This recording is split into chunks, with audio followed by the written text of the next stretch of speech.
Good morning. Welcome to our 2020 general membership meeting via Zoom. Thank you all for taking time to be with us this morning. I know you're going to find it informative and educational. We have a special guest speaker and a cameo appearance by a lady you will not want to miss. I'm Frank Hughes, your 2020 Association President. And at this moment, I'd like to invite you to stand as we play the Pledge of Allegiance. Please stand for the Pledge of Allegiance.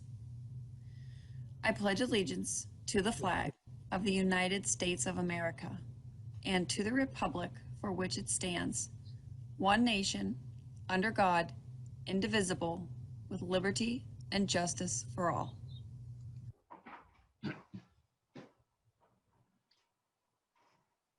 Thank you. Thank you very much. Our first order of business is to thank our sponsors, as it should be. Chesapeake Bank, OVM Financial, and Stat Services. We appreciate their generosity and their continued support of our association and special events. I now have the pleasure to welcome Mr. Kemper Funkhouser, the 2020 Virginia Realtors President, to our meeting. Kemper is joining us from the other burg, Harrisonburg, Virginia. Kemper has nearly 20 years of experience in real estate, marketing, and brokerage, which includes a portfolio of residential and commercial properties throughout the Shenandoah Valley. He is a past local Realtor of the Year in 2009, a graduate of the 2006 Virginia Leadership Academy, and a classmate of mine, I might add, and the recipient of the Virginia Realtors Code of Ethics Leadership Award in 2014. Kemper has been a member of the Virginia Realtors Board of Directors since 2011 and was installed as the 2020 Virginia Realtors President right here in Williamsburg. Help me welcome Kemper back to Williamsburg, even if it is virtually. Kemper, it's great to have you. Good morning, everyone. Can you hear me? There we go. Now we've got you, big guy. You know, I think I've spent, at least according to my wife, I spend my life on Zoom these days. So you would think that we'd have this figured out by now, but every so often there's some glitches. So appreciate you all bearing with me. And first and foremost, I want to thank you all so much for the opportunity to be with you this morning.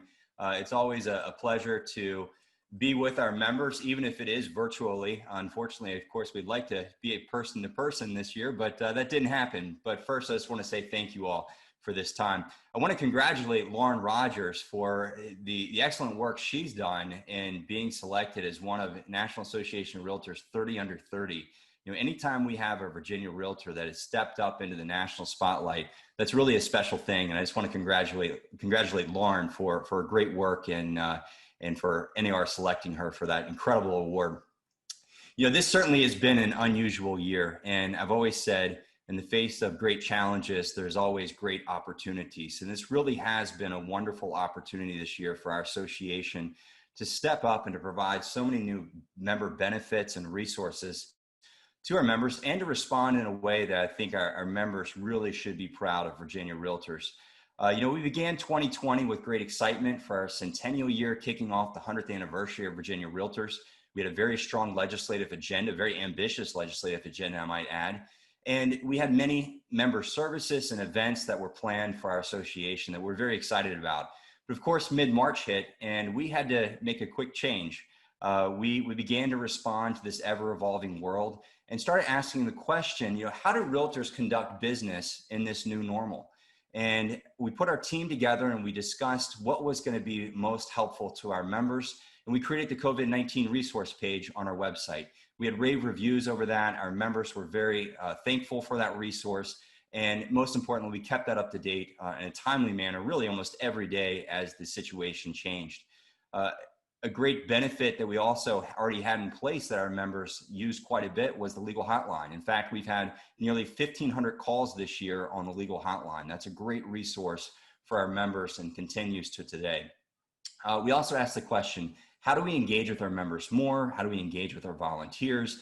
And that is something that we were able to do and to change our methods very quickly. We leveraged Zoom, of course, just like everyone else has. We've had over 20 virtual classes for our members. We provided Facebook Live presentations, weekly presentations on what's happening in the economy as that changed very rapidly, what's happening in the world of the legal aspect, and what do our members need to know with the ever-changing world of COVID.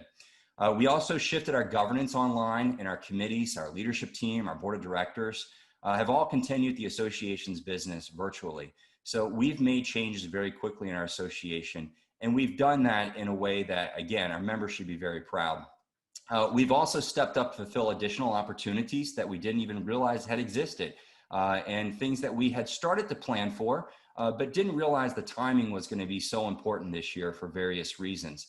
Legislatively, we proposed a bill to allow for discriminatory language to be removed from restrictive covenants and land records. We're very proud of that. That started back in the fall in that effort. We worked to strengthen fair housing laws to reflect the values of our Realtor Code of Ethics and also protect our veterans. And we built new relationships in the General Assembly, which was obviously a very difficult year to do that with so many changes in the General Assembly. And we truly have been a voice for reason on both sides of the aisle. And we should be very proud of the position that we've taken there, as well as the incredible team that we have on the legislative side. Speaking of our team, Virginia Realtors has an incredible team. And this year was, again, an opportunity to show how strong and how professional our team is. All areas have stepped up, including our legal, our economic with Dr. Lisa Sturdivant. Certainly good timing in bringing her on board with what was happening this year and the changes to the economy. She's been a great resource. Our legislative team is second to none in Richmond. We do an incredible job year in, year out. I will tell you that this coming year is going to be even a little bit more difficult for us, as we don't have the opportunity to talk with legislators face to face and play that strong education role that we play that's so important. Our member services team has stepped up and continued to provide incredible services for our members and education opportunities virtually. And of course, our communications team, led by Steve Daly, does an incredible job in making sure our members are receiving timely information when they need it in a way that, quite honestly, we have incredible open rates in our emails, much, much higher than the industry standard. Most importantly, our legislative team continues to fight the battles behind the scenes for our members to find equitable solutions for property owners and tenants. If you're following what's happening nationally as well as throughout the state of Virginia, eviction laws are being strengthened. There are more tenant protections that are in place. And some of those are not necessarily bad, but we want to continue to make sure that they're favorable and equitable for both property owners and tenants as well.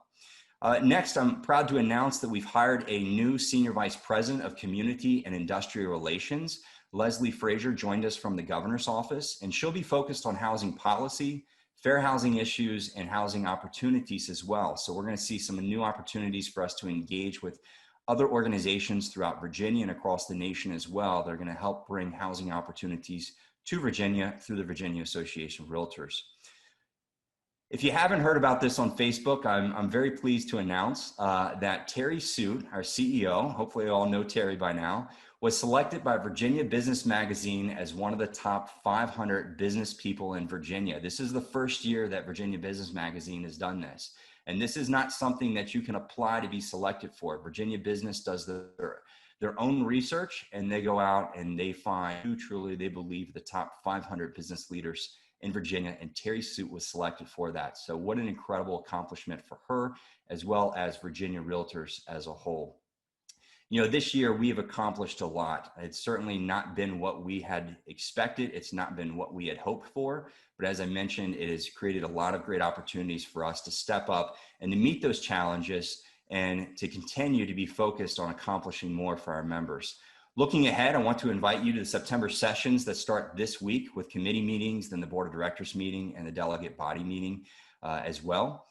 On September 30th at 7 p.m., we have our live award ceremony on Zoom. Hopefully you'll join us for that. We're going to be announcing our new Good Neighbor Award that we have out, as well as our Realtor of the Year Award and many others.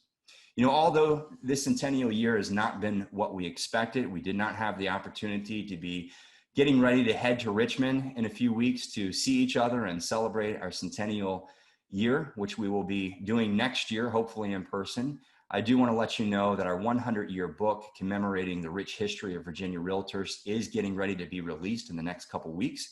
Hopefully you've pre-ordered that. If you haven't, go on to virginiarealtors.org and click under where you can see the 100-year celebration and order your book. It's a wonderful coffee table book, a couple hundred pages long, that will give you a really good idea of the rich history of our organization over the past 100 years in Virginia. So Frank, with that, I just want to again thank you all very much for the opportunity to be with you this morning. My apologies for the microphone glitch. And I want to commend you all for continuing your business in a safe manner and truly working every day to represent your clients and really to represent our industry as well, which is extremely important in all that we do as we wear the Realtor badge each day. I want to thank Cindy and her staff and your leadership team and all your volunteers in the Williamsburg Area Association of Realtors for the continued good work that you all do year in and year out. You all truly are one of the shining stars across Virginia, and I'd even say across the nation as well, as an exemplary model of what local associations should be. Your level of engagement in RPAC and professional standards in so many different areas that mean so much to not just our members, but also to our clients and to the public is so important. And I just want to thank you so much for that and commend you for your great efforts. So with that, Frank, thank you so much for the time this morning, and I will yield back to you all and wish you a wonderful meeting the rest of this morning. Thank you. Kemper, thank you so much. It's always good to see you, even if it's virtually. Thank you, Frank. We really appreciate all you and your team at Virginia Realtors have done and for keeping us so well informed during this pandemic. And please thank Terry for that incredible honor that she is receiving. So thank you, big guy. It's always good to see you. And I'm sorry I'm not going to see you in person this coming week, but yeah, same here, soon. Frank. Okay. I appreciate it. Thank you so much. Wish you all well. Take care. Thanks very much. Bye-bye. It's now time for us to recognize and welcome all our new members who have joined WAAR during this past year. And to help me with this, I'd like to introduce Crisney Brooks, the chair of the WAAR Events Committee. Crisney, it's all yours. Thank you, Frank. I appreciate it. Welcome to our first ever virtual membership meeting. Thank you for being here. We appreciate you. We want to thank each of you for taking time out of your busy schedules. Can everybody hear me? Yes. We've had 72 new members and or affiliates join WAAR since September of last year. So your names are on the screen, and I'd like for you to all wave, not that you can see anything, but we'll wave to you. Thank you guys. We appreciate you being part of our association. So if all of the new realtors would join me in reciting the Realtor Pledge. I am a realtor. I pledge to protect the individual right of real estate ownership and to widen the opportunity to enjoy it, to be honorable and honest in all dealings, to seek better ways to represent my clients by building my knowledge and competence, to act fairly towards all in the spirit of the Golden Rule, to serve my community and through it my country, to observe the Realtor Code of Ethics and conform my conduct to its lofty ideals. So, congratulations and welcome to the Williamsburg Association of Realtors. We strive to achieve the great words written in the preamble of our Code of Ethics, which is, under all is the land. Realtors, we advocate and recognize that the interests of the nation, its citizens, require the highest and best use of the land and the widest distribution of land ownership. This requires the creation of adequate housing, the building of functioning cities, the development of productive industries and farms, and the preservation of a healthful environment. As realtors, we have a social responsibility and a patriotic duty to dedicate ourselves and prepare ourselves to improve the standards of our industry and share with our fellow realtors a common responsibility for its integrity and honor. This is what makes us realtors and not just real estate businessmen and women. So congratulations again for choosing to join this worthy profession and recognizing the value of the Realtor brand. We have a special gift for each of our new members, so be sure to stop by the WAAR office to pick up a Realtor tote bag stuffed with all kinds of goodies from our affiliates and from the WAAR office and store. We wish you all the best of luck and hope to see you soon. Remember, stay safe, stay distanced, and always practice good real estate. Thanks, Frank. Thanks, Crisney. And to all the new members, welcome aboard. We are glad to have you, and we all look forward to doing a transaction with you in the very, very near future. Now we have a very special guest. Our speaker today is Mr. Cliff Fleet, who is the president and CEO of the Colonial Williamsburg Foundation. But before I introduce Cliff, since we are operating in a virtual space, it will be impossible for our members to personally ask questions. So I ask that you type your questions in the chat box, which the WAAR staff will be monitoring. And if time permits, at the end, we will ask Mr. Fleet to address your questions. And now, Cliff Fleet is president and CEO of the Colonial Williamsburg Foundation, a corporate executive, teacher, community volunteer, board member, and consultant. He has enjoyed a broad and deep career with leadership roles across a variety of disciplines and organizational sizes. Mr. Fleet joined Colonial Williamsburg on January 1st of this year. Now, established in 1926, Colonial Williamsburg operates the largest living history museum, researching, preserving, and interpreting Virginia's 18th century capital, as well as maintaining 2 world-class art museums and extensive hospitality, recreation, and real estate properties. Mr. Fleet also teaches business at William & Mary and is a board member of the William & Mary Foundation, the Virginia Business Higher Education Council, and the Virginia Repertory Theater. Most recently, Mr. Fleet served as chair of the Jamestown-Yorktown Foundation and is president and CEO of 22nd Century Group, Inc., a biotechnology company. Mr. Fleet retired as the president and CEO of Philip Morris USA in 2017 after 21 years at Altria Group.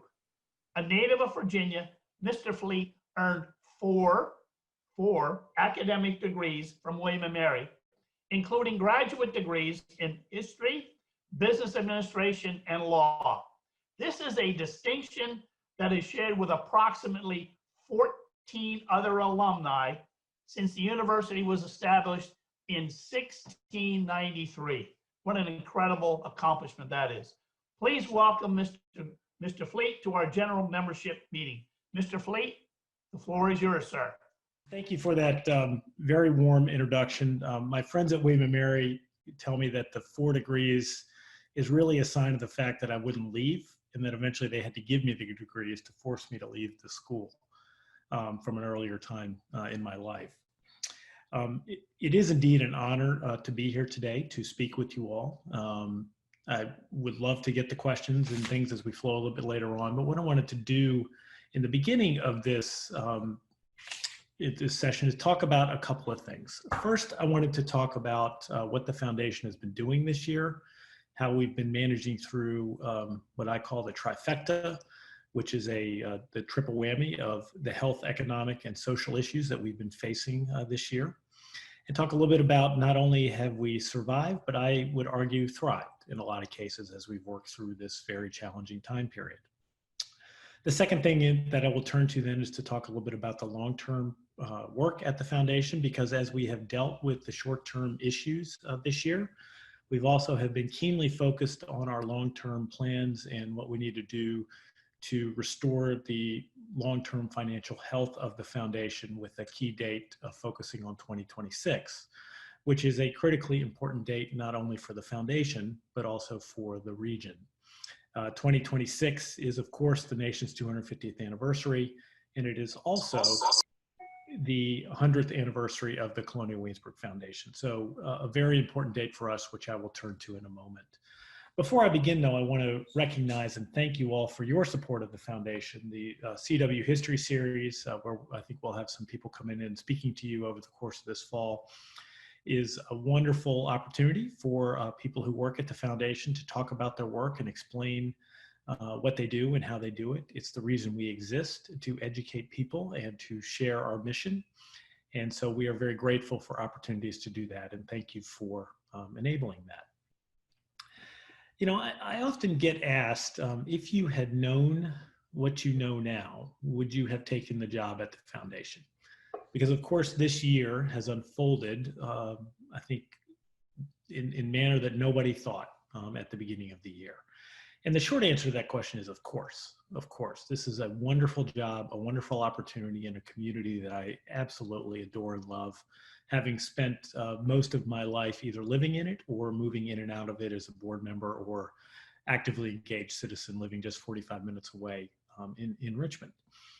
And of course, I, like any other, did not anticipate, though, that we would be dealing with three things as we face this year. And there are three profound things that will, I think, have 2020 go down as one of the most memorable and historic years in American history. And they are, of course, the fact that we're dealing with the greatest health crisis since the 1910s, the greatest economic crisis since the 1930s, and the most social unrest and disruption since the 1960s, all in one year. And these things have of course, shaped and impacted many areas in American society. And the foundation, of course, has not been immune to those things. And so let me talk a little bit about what we've been doing and dealing with in each of those three areas. First, from a health standpoint, we, like most other institutions and businesses in the country, shut down in the middle of March. And we reopened our operations in the middle of June. And we were among the very first museums in the country to reopen, and that includes the state and the region in terms of what happened. And the reason we were able to do that is because as soon as we closed, we started working on how we were going to safely reopen our facilities. And so we have been very diligent in thinking through what we do, how we do it, vigorously training our employees with also having concurrent track and tracing and comprehensive testing protocols. And I can report that not only were we a leader in the nation, and many museums look to us to figure out what to do and how to do it, we're very comfortable with what we've done and how we've done it. Our testing rate among employees has been extremely low. We have no cases of where anyone has contracted it at work. And we feel very good about our ability to both protect the health of our employees and the health of our community. And so we're very vigilant on this. We're constantly retraining and working with people to make sure that we stay that way. And we're obviously working very closely with the state and public health authorities and other entities in the region, such as William & Mary and local government, to make sure that we continue to adopt and refine our practices. On the economic front, it has been quite challenging this year, as I think everybody is well aware. The visitation and hospitality industries have been hit dramatically. Tourism is well in decline across the country. All you have to do is look at airlines and car rental companies and the hotel business to recognize that. And we at the foundation essentially run several businesses, but we are the largest hotelier in the region with 5 hotels that we offer, and our hotel properties and the associated restaurants with that have been very negatively impacted as a result of this decline in visitation and things that have happened. What we have done to manage through that situation is first we focused on what was important, and we made an early commitment that we were not going to furlough any full-time people who worked on our museum staff. They are core to our mission. We have years of invested training in terms of what they do and how they do this. And so we felt it was very important that we sustain and even enhance our capabilities, which I'll get to in a minute, in terms of how we were going to achieve our educational mission. And so we have focused squarely on that. We took comprehensive cost reductions elsewhere across the foundation in terms of fairly deep salary cuts for employees at levels above $50,000 in pay. We cut other expenses, and we did unfortunately have to furlough employees in our hospitality division, and in some cases at a fairly high rate, although we did sustain and pay 100% of health insurance benefits while employees were out on furlough. And we continue to have some employees currently out on furlough, as we have not opened all of our hospitality properties at this point. So in addition to those things, we also benefited from some CARES Act support in terms of payroll tax credits. We were too large, or are too large, to get any loans. And we have had extremely strong donor support as we've worked through this year. And that has enabled us to manage through the situation in some cases, and in fact, most cases, I would argue, much better than many museums across the country, most of which have had to furlough their staff and rethink and scale back their missions. And in fact, what we have done is we have expanded our mission and expanded the reach and breadth of our programs as we've worked through this year, which I'll talk about in a minute.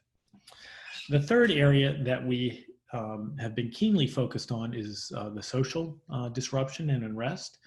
And our board made a commitment early on as we went through this process that we wanted to lean into this and help move the nation in positive directions as we work through this. I think as many people are well aware, for many years, we have been interpreting African-American history. We celebrated our 40th anniversary in 2019. And so we already had deep and rich programming in terms of how we could tell the whole story and not just one side of American history. So what we have done is we have increased our programming in this area, particularly in the online space. And we have actively engaged with people in the community who are agitating or pushing for change to make sure that we are considering their points of view and their thoughts as we've gone through this. And that has been very helpful to us thinking through what we do and how we do it to hopefully make progress against some of these issues. While we also did that, we also invested in a lot of donor-supported efforts to secure the physical plant of the historic area. And we worked very closely with local police authorities and enhanced our own security aspects in terms of what we did and how we did it, and monitored through such things as monitoring social media and those kinds of things. And it was very successfully done. We had one very minor incident very early on, but the physical plant of the irreplaceable assets that is Colonial Williamsburg has been quite secure as we've gone through this situation. So while we were dealing with those three things, and I would argue pretty successfully dealing with those three things, we actually made a commitment to lean into it broadly and think about how could we enhance our ability and make progress against things that we wanted to do and use it as a time period where we could accelerate our work. And these were really in two areas. The first was in the advancement of our online programming, and then the second is investments in our physical plant and improvements in the appearance of the historic area. So first with the online programming. So in the online programming space, because we did not furlough any of our museum staff, we suddenly had hundreds of people who needed something to do. And we charged them with saying, could you repurpose your work and think differently about it and move your programming into the online space? Now, we were, of course, doing online programming before, but we leaned into this in a big way. And what we found was that there was a highly receptive audience to our programming. To give you but one example, in the last 3 months, we had 22 million views of video content that we posted, either through social media sites or on our own platform. On Facebook, we were the top 5 or one of the top 5 tourism sites in the world that people came to watch videos. And so we are now figuring out how do we sustain this as we have reopened, and how do we continue to invest in this area? Because one of the key lessons we took away is that there is not a lack of interest in our product or what we do. What we have to think more carefully about is how do we deliver it, and what do we do to make sure that it reaches the broadest and greatest depth of people across the country.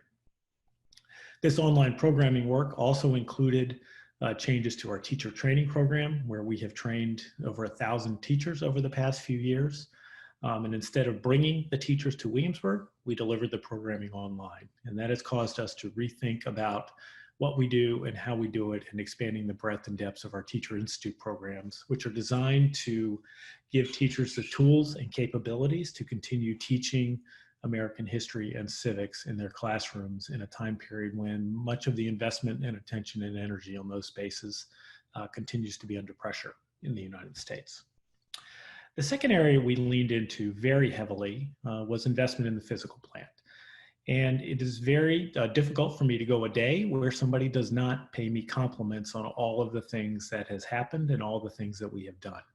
This has included extensive repaving projects, installation of gutters up and down Duke Gloucester Street, painting of literally miles of fences. We have 14 miles of fences in the historic area, in case anybody wants a fast, trivial fact to use at a cocktail party. We did re-roofed many of houses, built new porches, et cetera, et cetera. And it looks fabulous right now. And in fact, I would argue it looks better than it has in many, many years. And so we need to continue to sustain that. But we felt that that was really important for us to do, not only to enhance Williamsburg as a broader destination, but also because it essentially operates as the region's central park. And we need to make sure that it is all well maintained and well cared for the benefits of the people in the broader Williamsburg area. So let's turn now to the long term in terms of what's happening. Now, while we were dealing with all of those issues in the management of the foundation, we also have been keenly focused on what do we do over the next few years. And in the second half of this year, we have been turning more to the implementation of those long-range plans that we were designing, while at the same time we were dealing with the immediate crisis situation. So first of all, in the middle of this year, the foundation adopted a new strategic plan at our board of directors meeting in July. And in that strategic plan, which we will begin publicizing in the next few months, we identified a few key focus areas over the next few years. The first is to make sure that we continue to invest in the historic area in our educational programmings, particularly in the field of online content, and also leaning into the national conversations and national dialogues to elevate the role and presence of Colonial Williamsburg nationwide. The second is in our museums. We completed a $43 million expansion of our museums in the first half of this year. We will continue to invest in that museum complex, which is on the south side of the historic area, by doing such things as constructing an archaeology center across the street to support all of our extensive archaeological work, and also the work we do to educate guests when they come through this historic area. The third area is in the focus of development. Quite plainly, the historic, we depend greatly on development dollars. I think as everybody is well aware, historically the foundation has raised about $70 million a year. Bluntly, we will need to raise more than that over the next couple of years and focus greatly on the growth in our endowment if we are to create a sustainable financial situation for the foundation that will allow it to endure for the next 100 years, which of course begins in 2027. And that is the key focus of what we're going to do and how we're going to do that. The fourth area is in the financial and governance space, where we will be keenly focused on cost management and making sure that we maintain good governance practices and building a world-class board. One of the greatest privileges that we benefit from at the foundation is the fact that we have an incredibly talented board of very dedicated people to our mission. For example, how many boards do you know that have 2 Supreme Court justices on them? Well, we do at the Colonial Williamsburg Foundation. And so we want to make sure that we not only maintain that board, but enhance our ability to grow it, because that will help us achieve our other objectives in the programming, development, and reach space that we desperately need to do. And then finally, we're focused on our people and making sure that we continue to invest in our people, because it is, after all, they who make Colonial Williamsburg what it is. We have some incredible assets with our physical plant, our gardens, our buildings, et cetera. But what makes it Colonial Williamsburg are the people who bring that town to life. So let me talk about 2 long-range areas here that I think might be of interest to people. The first is in the space of our programming and how are we thinking about our programming over the next few years. First and foremost, we're going to continue to make sure that we expand the story in terms of what we do and how we do it. For example, over half the population of Williamsburg was Black at the time of the American Revolution. And we want to make sure that we are appropriately showing all of the aspects of society that existed at that point, because that is, after all, American society. A key piece of that started this week. In fact, yesterday, when we began digging at the First Baptist Church site, the original site of the first permanent structure was in the historic area, right adjacent to Merchant Square on Nassau Street. And we worked very closely with the church at the very beginning of this year, and we decided that we would begin a comprehensive archaeology project to better understand the history of the church and what it means to not only Williamsburg, but the nation's development. And so that is a very significant piece of work that started today. There was a very powerful prayer vigil that was held on Sunday night. That is available for viewing on our website under the archaeological section if you wish to view it. It was a very powerful session that involved the Williamsburg Symphony Orchestra, a broad representation of the faith community, and of course, First Baptist Church and Colonial Williamsburg on that day. Other areas that we will be leaning into pretty heavily are with our digital programming, which I already talked about extensively. That's going to accelerate and continue to grow to make sure that we can continue to expand the reach and breadth of our programming. And of course, we're going to continue to invest in our archaeological program because we can learn so much about what's going on, not only by reading the text, which is how historians have historically done it, by also what people used and what they had in terms of their life. The second area I think that may be of interest is, of course, our financial model. And I think it is no secret that the Colonial Williamsburg Foundation has its financial challenges and has had them for some years. The good news is that we will and are on a path to make it better. This year is, of course, a challenging year, but it doesn't change how we think about the next few years in terms of what we need to do and how we need to do it. There's a few things we're going to focus keenly on is making sure that we appropriately manage our cost structure while also maintaining and enhancing our core educational mission at the museum. We need to focus keenly on development and growth in our endowment to make sure that we can develop long-term financial resources necessary for us to survive for the next 100 years. And then we are also appropriately and actively dealing with our debt that's coming due in the next few years to make sure that we can structure that appropriately to also sustain the long-term capabilities of the foundation. And as that work progresses, we'll have more to say about that. So in closing, I just want to thank you all for your wonderful support of the foundation. It is a wonderful asset for the region, and it really is a privilege to do this work and run something for the benefit of not only the Williamsburg region, but also for our Commonwealth and a nation. And everybody who works at the foundation considers it a privilege to do our work because we could not do it without the support, investment, and energy of the broader community that we exist in. And so I thank you all. And with that, I will be happy to take any questions that may pop up in the chat box. Let me see. Okay. One of the comment was a comment actually, Cliff, that a member made regarding the 22 million hits, which was extremely gratifying to hear the kind of interest in history that is absolutely needed at this particular time in our country. That was incredible. One of the members said that was incredible to hear that we had 22 million hits regarding the programs available at Colonial Williamsburg. So yeah, it's an interesting comparison, and we use this all the time with our interpreters. So, in a normal year, we sell about 2,000 tickets a day. Okay. And since we've reopened, we're selling 700 to 1,000 tickets a day. So our visitation is running 40–50% of year ago numbers, which actually is very good compared to most other sites of our kind across the country. And so, Thomas Jefferson can do a program, or Gowan Pamphlet can do a program, and they might do it for 100 people that day. We can do a video, and they'll get 15,000 views in 24 hours of that same video. And so it's really unlocked a lot of creativity and energy inside of the foundation as we figure out how to tap into that. There was another question along the same lines, actually.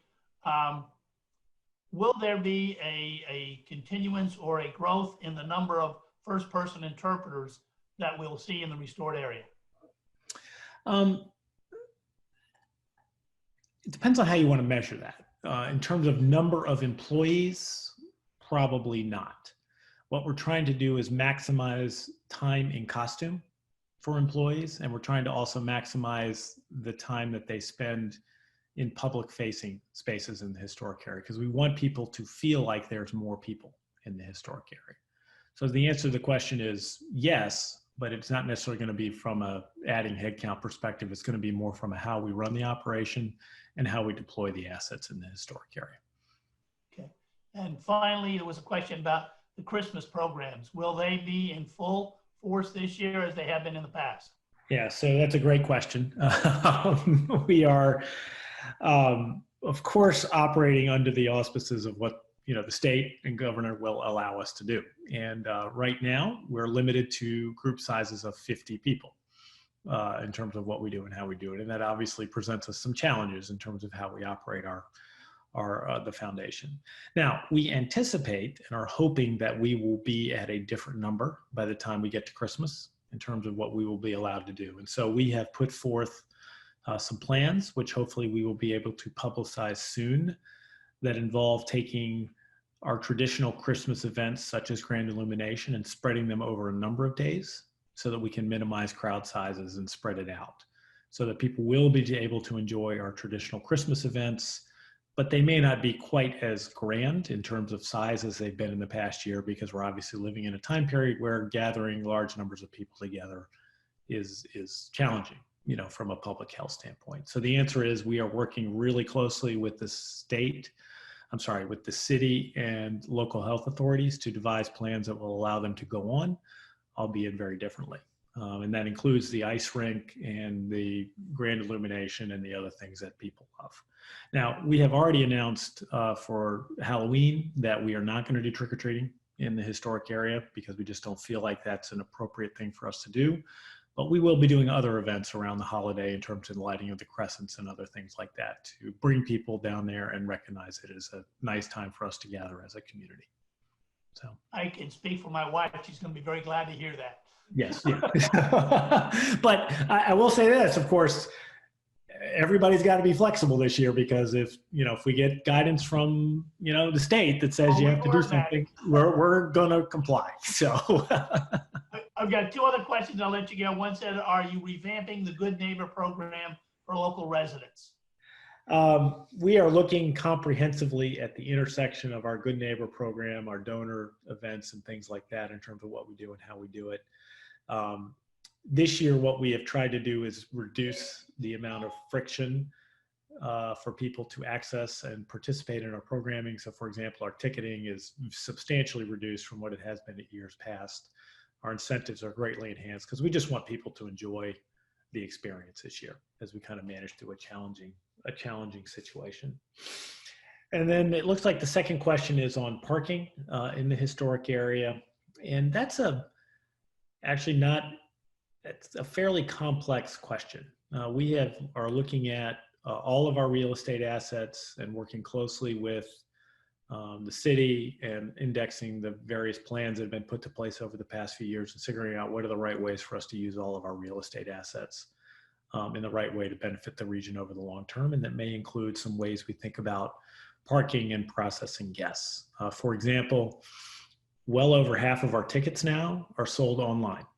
So we have very few people going through the visitor center now because it's just an antiquated, facility. And so we have to rethink how do we deal with guest arrival into the historic area.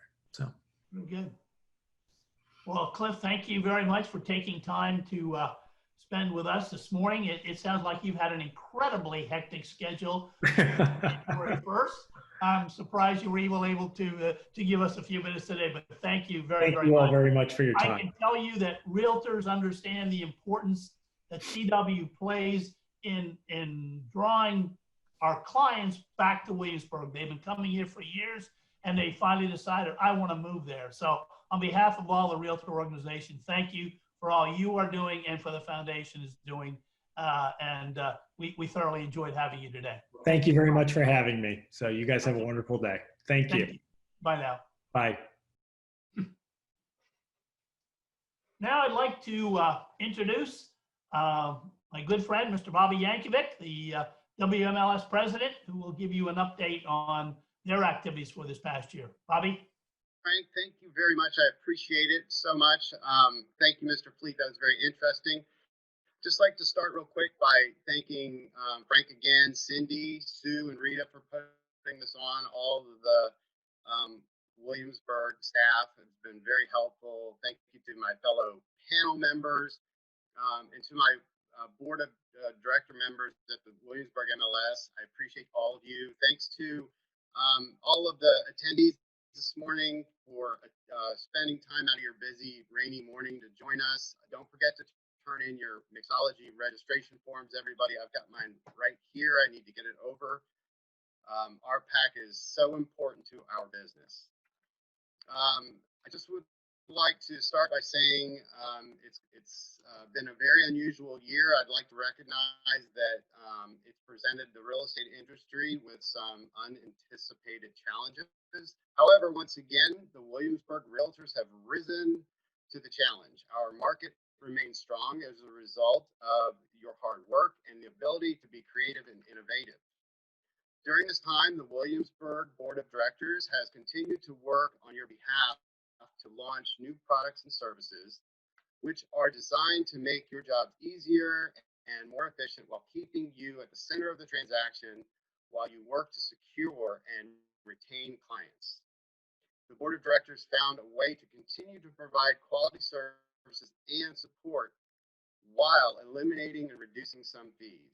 Here's just a review of some of the products and services implemented over the past few months. If you have any questions about any of them, please reach out to the Williamsburg MLS staff for more detailed information.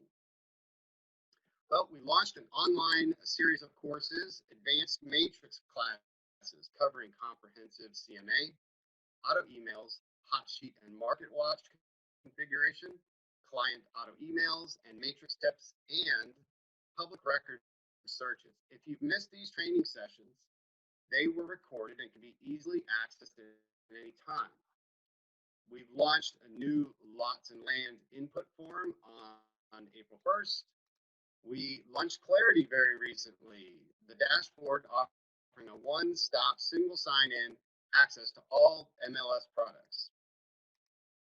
There's a new matrix platform that was launched offering a modern interface, improved readability and accessibility, and a new utility menu with personal settings, dedicated pages for client contact information, and improved public record and tax search features, as well as a new agent single line with photo display. Thank you, Carmen Hamner, for that. Additionally, Matrix now has a virtual open house field to accommodate restricted showings during COVID-19. Our lockbox system, Sentry Lock, implemented a new features as well, including showing instructions and property details that are now integrated into the Sentry Lock app, and scheduling features that will help you track your showings. Soon, you'll hear about Showing Serve, which is a new optional service that will be of use to many of you. The Williamsburg Multiple Listing Service provides our users with HomeSnap app, which is now the #1 realtor app and includes property heat maps and likelihood to list tool, along with several new filters. All rental listings in the Williamsburg Multiple Listing Service are syndicated to the #1 rental site, apartments.com. The Williamsburg Multiple Listing Service evaluated and determined that a majority of Williamsburg Multiple Listing Service users do regular business in most areas of Hampton Roads, and thus we've expanded our service area to include Hampton, Newport News, Gloucester, West Point, and Surrey. All MLSs are encouraged to regularly evaluate their service area and ensure that they continue to reflect the areas being serviced by the users. It is the obligation of the Williamsburg Multiple Listing Service leadership to ensure that the multiple listing service remains a true unilateral offer of cooperation and compensation of all listings serviced by its participants. This will expose these listings to more cooperating agents and offer automatic compensation without additional negotiation. I am excited to announce that due to the newly implemented clear cooperation policies of NAR, our coming soon listings can now be and are now being marketed to the public through syndicating to big major sites. That's a big one. Hopefully you all noticed that now that WMLS is providing you with more inclusive monthly home sales reports. You now have a full picture of the real estate market in the WMLS service area and in-depth quarterly reports, which include the full economic narrative. The WMLS leadership is now pleased to continue offering all of these new products and services without increasing fees. As a matter of fact, this year we have been able to reduce fees and including late fees to agents who are unable to pay their quarterly fees on time. During COVID-19, we were able to offer payment extensions without consequence to help agents facing financial burden. And additionally, new user fees and new firm fees were reduced in a conscientious effort to grow the database. The more listings entered into the MLS, the more users will help keep the cost of doing business in our area as low as possible.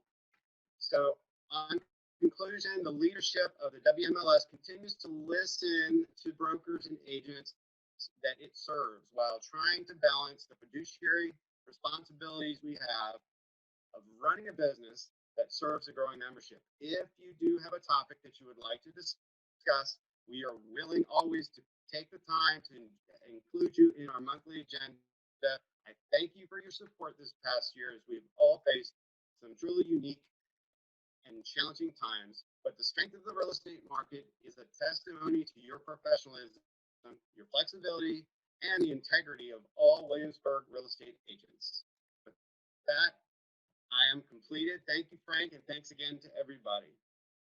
Thank you, Bobby, and thank you to the entire WMLS board. Your hard work and commitment, in spite of the virus, has been inspiring to all of us.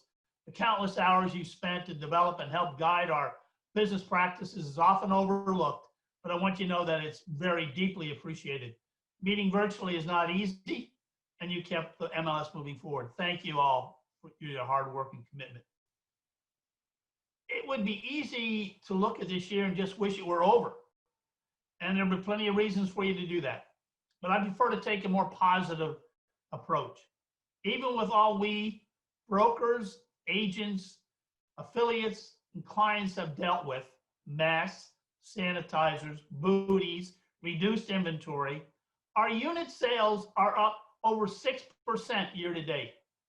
Sellers are experiencing higher home prices, less time on market, and in some cases, multiple contracts. Buyers are able to purchase more homes than they anticipated due to interest rates that are below 3%.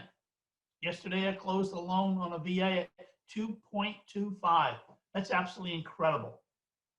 Certainly, the virus has had and continues to have negative effects on our everyday lives, but real estate has actually been a light in a dark environment.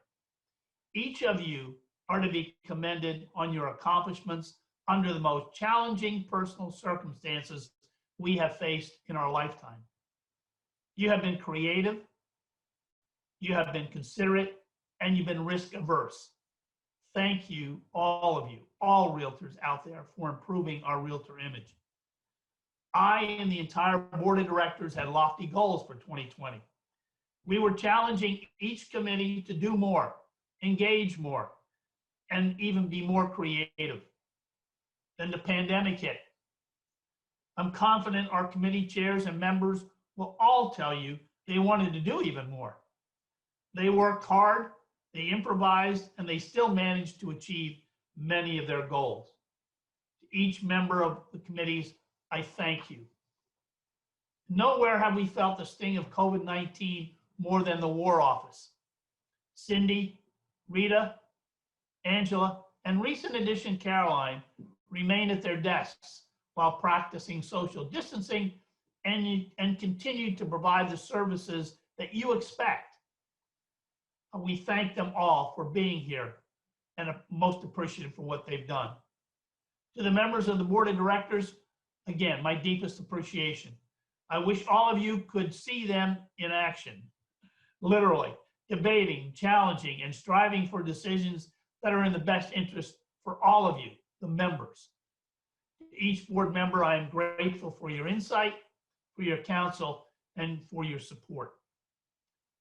Finally, I want to talk about a soon-to-be announced presidential initiative. Your association, and Kemper touched on this, is one of the most respected in the entire Commonwealth of Virginia. And why? Well, maybe the professionalism of our agents, there's no question about that. The continuing protection of our fiduciary responsibilities, the programs, education, outreach, and approaches to business we provide are a model for other associations to emulate. We must not abdicate our position, and we all know that change is inevitable. After dialogue with the board of directors and their subsequent permission, I and incoming President Charlotte Jones will be appointing a presidential advisory group who will be meeting over the next 18 to 24 months with a goal to examine every aspect of our association. With the assistance of an outside professional, someone who is familiar with our culture, the PAG will develop long-term goals and plans for sustainability.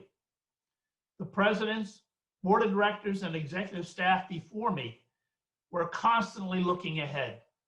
Our position has always been to be proactive, not reactive, and the PAG recommendations will keep Williamsburg ahead of the curve. Look for them to be eliciting your input. And now I'd like to introduce Kandy Farino, the chair of our outreach committee, to give us an update on the wonderful projects her team has been conducting for the homeless children in our area. Kandy? Good morning, everyone. Thank you, Frank. This year, the Outreach Committee has been working in conjunction with the Williamsburg, James City County, and Upper York County school systems in relation to the homeless and precariously housed students.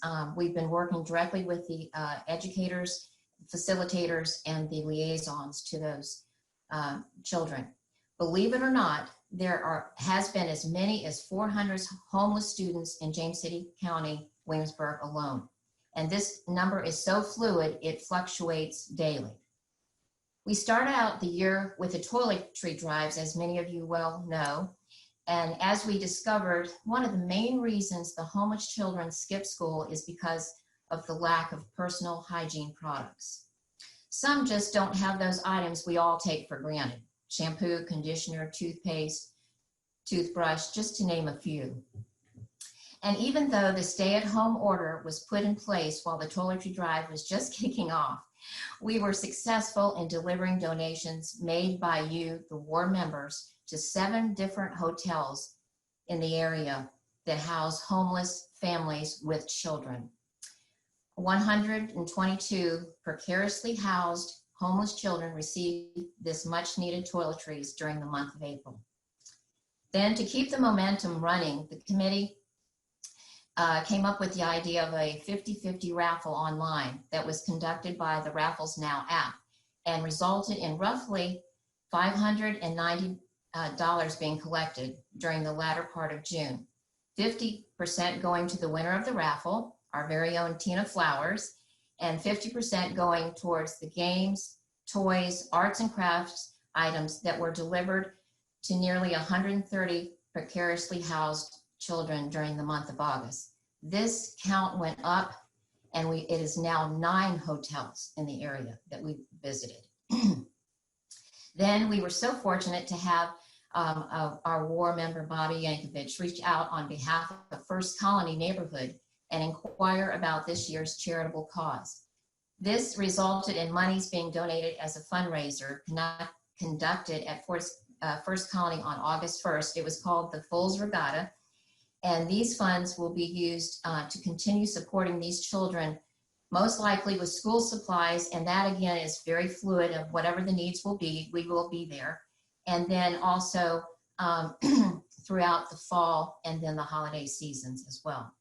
So please stay tuned for future drives and fundraisers organized by this committee, as our heart is to continue to reach out to these precious children throughout the remainder of the year. I do want to thank you as an association, you as brokerages, and you as individuals. We could not have done this without you. It truly takes a village. Thank you. Thanks, Kandy. Thank you very much. And I'm sure all of you were caught by the number as I was, that there are 400 homeless children in the Williamsburg area, considering what an affluent community we are. That was a staggering figure. And thank you for all of you who have participated. Thank you for Bobby and for Ellie Hunt's husband, Roger, at the First Colony. They gave us a donation last week of over $1,600 from their regatta. So thank you to each and every one of you. Before I introduce our next speaker, I owe an apology to Sue Strasser, because when I was naming all the people here at the WAAR office, and I forgot Sue Strasser, and I'm not sure how I did that, but Sue, my apologies for missing you in my presentation there. Now, that's John Otey, who is the chair of our professional development, who will give us an update on the education courses being offered here at the Williamsburg Real Estate School. John? Frank, I appreciate the time to talk about virtual classes. So since March, since the pandemic started, we've held at the association has held about 20 classes online for our members to earn CE, PL, and broker credits. And our instructors, you know, it's been said by Kemper and by Frank that we're the most admired association in the state of Virginia, probably because of the instructors. Our instructors just are incredibly talented, experienced, knowledgeable, and it's a joy to have them talk about and teach classes, even though it's virtual. But they have been learning, you know, processing through online virtual classes and making every effort to engage the students and encouraging the students raise questions and communicate with each other. So we want to encourage all, particularly the new members, which there was a long list, which was good to see, to sign up and engage in virtual learning classes and training that's online association. Having said that, there are two people we want to speak that have taken classes online, just to let you know what their experience has been like. So Rob Collins, are you there? Hey, John. Yeah, I'm here. What's it been like? What's your experience?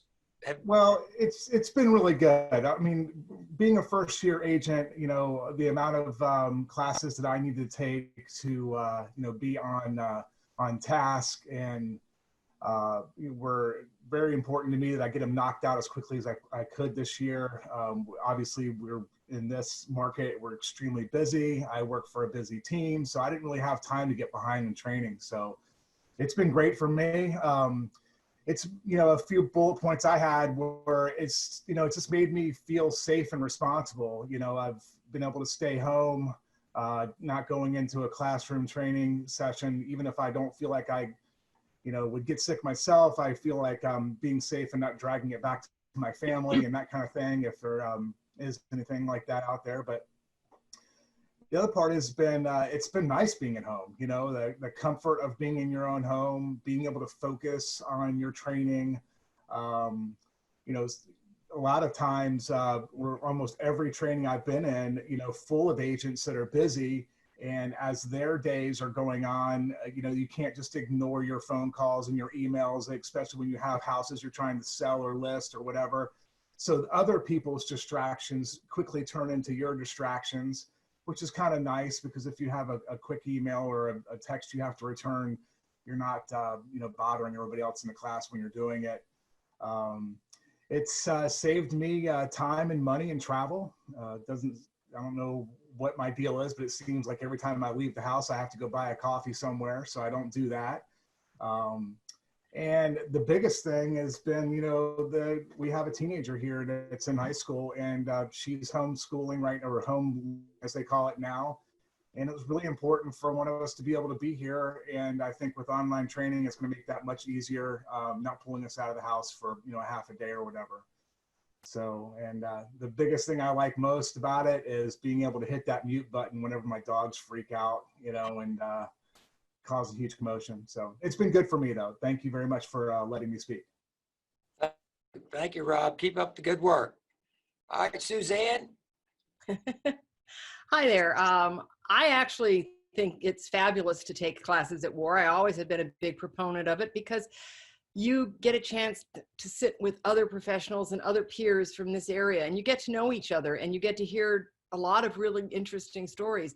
A lot of what you learn is not just the class material. I also teach for WAAR, and I find that it's a great way to do the teaching because the people are not distracted. They're sitting right in front of their screen, and whatever you're teaching is right in front of them. They're not trying to see all the way up to the front of the room and look at the board.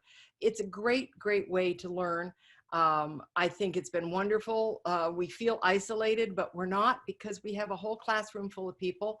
We're learning a lot, and I think I commend WAAR for all of the classes that we've been offering. I've taken quite a few, and I appreciate all the work you do, John. And I'm looking forward to tomorrow. See you guys at the RPAC. All right, good plug. Good plug for RPAC. Go ahead. Sorry. But basically, I think if you have a chance to take a class online where you're just answering questions to a computer versus taking a class here, you will learn so much more taking a class at WAAR and taking a Zoom class.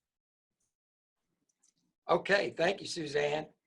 And on that note, Rita has scheduled a lot of classes for the fall, so I'm encouraging all the members, not just the new members, but all the members to look over the classes, look at your emails from WAAR, and sign up for virtual classes. Thank you, Frank. Thanks, John. Thank you very much. One thing I might mention about the classes, they are, thanks to the board of directors, one of their first decisions this January, they are free to all of our members. And that's a major, major plus for us and a change from prior years. And thanks, Rob and Suzanne, for joining in on the conversation as well. Now I'd like to introduce Susan Gaston, our WAAR legislative consultant, and Sherri Visser, our RPAC chair, to talk more about some of the really, and this is incredible stuff you're going to hear, what they've done. The fundraising events that are planned for later this month and into the fall. These are really something special and something near and dear to my heart, quite honestly. So Susan and Sherri, the floor is yours. Good morning. Hi, Oh, Sherri. hey. What are you doing? Hey, I'm just checking out. I really need this by Hoda and Jenna. I know. I miss those girls. You know, Jenna released a new book today. She's one of my favorites, and there's a great big online forum with her this evening, and I think I might actually hop on that. She was supposed to have been in Richmond, but the pandemic is here, and so we're all having to do things so different. And I love that book. Look at one that I'm reading. How true is this with me, right? I think you're wrong, but maybe you're right, and we have to learn how to have grace in our political conversations. I need to get that for my sister. Oh, this is a good one. I think Jenna and Hoda should talk about this on their next one. So what are you sipping on? That's mighty pretty. Oh, this? Well, you know, it's 5 o'clock somewhere, like Tokyo and Korea and China and Japan. And so I'm just trying to get ready for tomorrow's mixology and get in the spirit of things. You know, that makes two of us. Ah, what do you have? Just a little mimosa, you know, thinking Mickey might be able to teach me a few pointers tomorrow night on some more complex drinks, but you know, even a mixology class virtually can be a lot of fun. We've all done the happy hours for Zoom right now, so how about not have an RPAC fundraiser with a fun little mixology thrown in to boot? Oh yeah, I think so. You know, he's doing some jungle bird. I don't really know what that's going to be all about, but it sounds delightful. It's incredible. It's a fun drink. It's the drink of 2020, I'm hearing. At least that's what Mickey has told me. And who doesn't love Mickey? he's our local fave. He's one of the top guys we all love to know. Absolutely. Well, that's tomorrow night. And we don't have a lot of people signed up. I know, you know, we went across the spectrum because we've done the Oktoberfest last year. We did the Minimalist, and we also did the Magic Show. And because of COVID, we had to really think outside the box. And I think we came up with a really great idea. We just need people to sign up and participate. We'd love to see you guys tomorrow night. It's at 5:30 to 6. And we are just going to have a great happy hour. We're going to get some new recipes, and we're going to get to visit with each other. So if you're interested in coming, there is an application in your email, but you can also just chat that you want to attend, and our admin at the WAAR office will take care of it. It really will be so much fun. And it is for RPAC. And $15, you guys. Part of it goes to RPAC, obviously, but you also get a $5 gift certificate to go to Mickey's Place and hang out and have even more fun. You have nothing to lose, and we really want you to hop on. If for no other reason, make an investment. This is part of your business. It's part of my business. I'm an RPAC investor because I believe in what you all do so much. And I think it ties very much into the mission of Colonial Williamsburg. It's history and property rights and how this all is so important to what you all do every single day with your clients and your customers to preserve the right to own and sell and transfer property throughout the area, throughout the nation. So just come on board. It's going to be a lot of fun. I know this is all weird for us. I would so much rather be at WAAR with you all, or at Legacy Hall, or somewhere out and about in town. But although with it being really rainy and gross today, this actually is working just fine.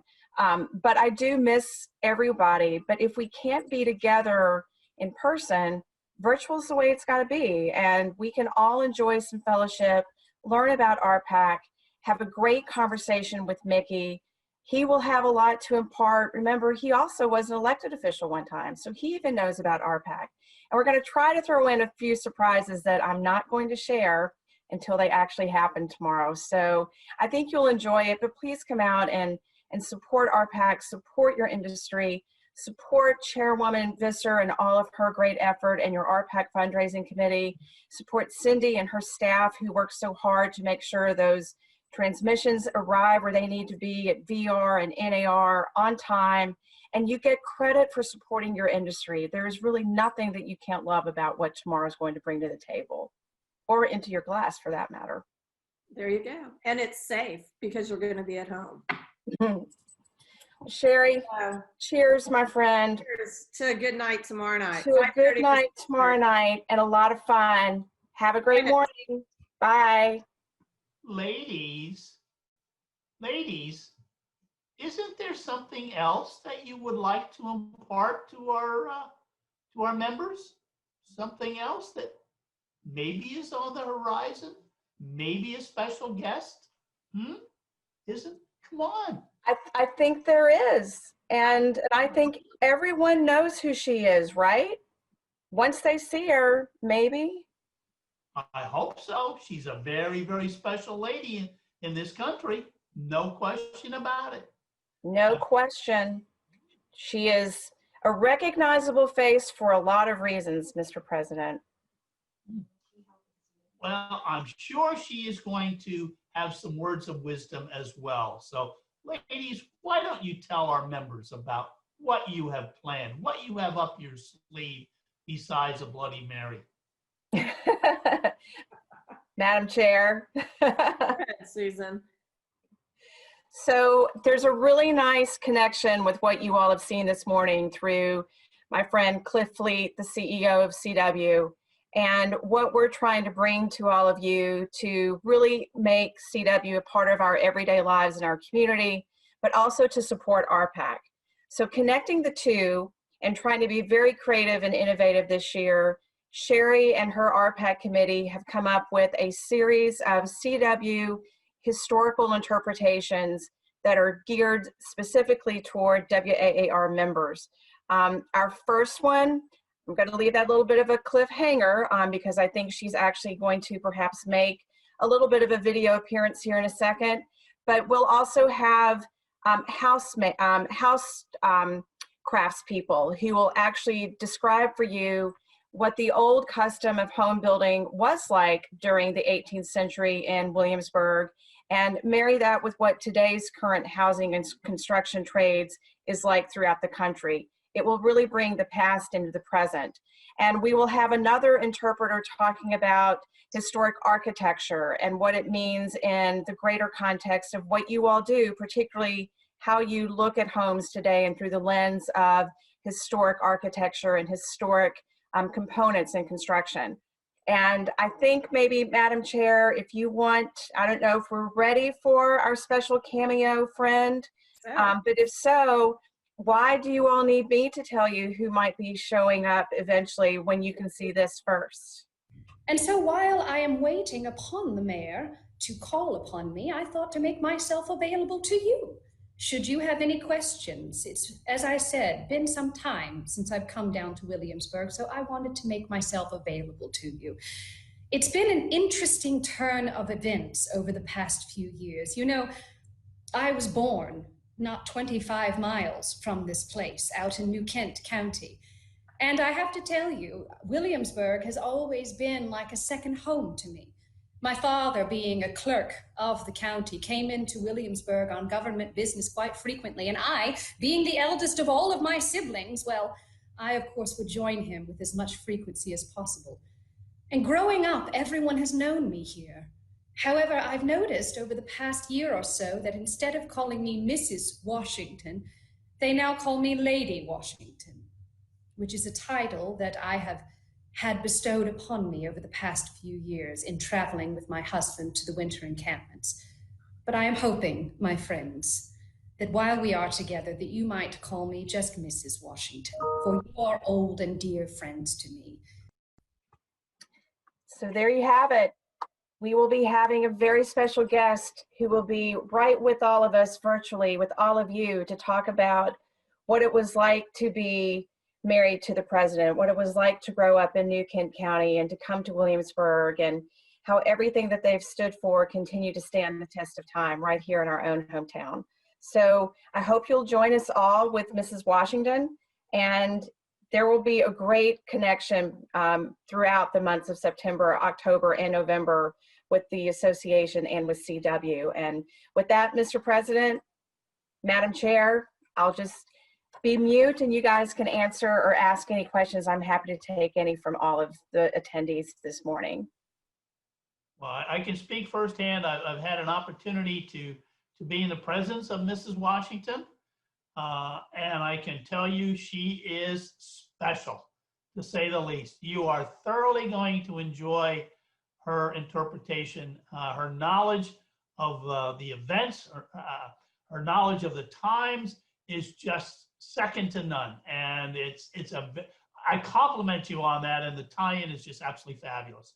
I'm a big CW lover anyway, and I'm just so excited about it. I can't wait to get on myself to hear it. So that's a great innovative program for us, and I hope all of our members will take advantage of it.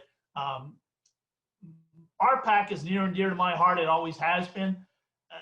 As Bobby Jankovic and I were talking earlier, and when he found out about it, he was told it's an investment in your business, and it is. It's just like having insurance, only it gives us a seat at the table. That's what we want. 10, 11 years ago, we didn't have that seat. We have it now. And what that means is that your voice, our voice, is heard with James City County Board of Supervisors, with the York County Board of Supervisors, with the City of Williamsburg City Council, with involvement in the comprehensive plans, which revolve a great deal around real estate and everything that's near and dear to our heart. It is a real investment that I plead you, please participate in RPAC and make that contribution. And on top of it, you have an opportunity to listen to and interact with some of these incredible 18th century interpreters that you will find nowhere else in the country except right here in Williamsburg. So thank you, Sherri and Susan, for what you did to bring this together. And I hope everybody participates tomorrow. You know, it might be virtual, but it doesn't mean you can't have a cocktail in front of you while you're listening. So please participate on all counts and involve yourself in RPAC. So again, Susan, Sherri, thank you very, very much for all you've done. Appreciate it. Our pleasure. Be sure and sign up now. We have 61 participants right now, and we hope that most of you will join us tomorrow night, 5:30 to 6:30 on Zoom. Thank you. Thank you very much. Thank you all. To all of the members, you've heard from a number of the committee chairs. If you don't get excited about what they have done under very trying circumstances, then you're amiss. This has been nothing short of spectacular what they've done. And you've got to be extremely proud of those people and their committees for what they've done for all of us. It's what makes Williamsburg so special. We are, and that's okay. We can tout it because we are special. Finally, we've got one other committee, the nominating committee. We're now looking ahead to 2021 already. Is working hard to finalize the slates of both officers and directors who will serve on the 2021 Board of Directors.